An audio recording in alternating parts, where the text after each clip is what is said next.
Good, sir? Good day, everyone. Today I will discussing about storage media and location. Let me start with storage media location.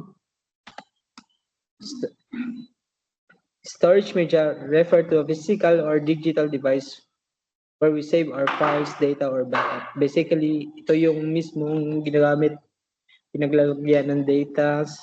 Some examples are hard drives, SSD, USB, flash drives, SD cards, and CDs and DVDs.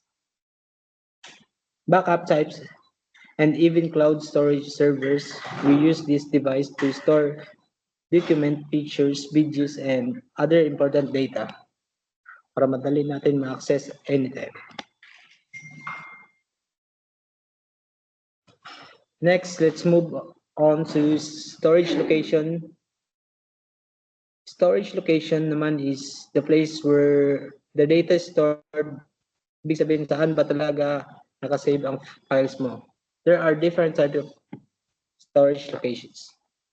Local storage, this means the data is saved your own device like your personal computer or like your USB drives.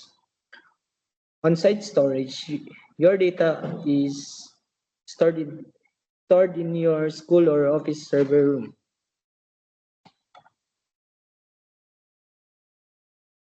Offsite storage naman is the files are kept in another building or data center for safety and backup purposes.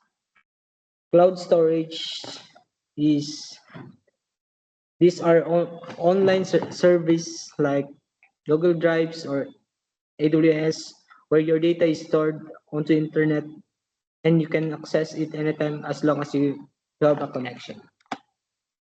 And the conclusion, storage media are the devices we use to hold our data, while storage locations describe the actual places where that data lives. Knowing that difference help us decide the safest and most effective way to save our files and keep reliable backup on the things that matter. That's all.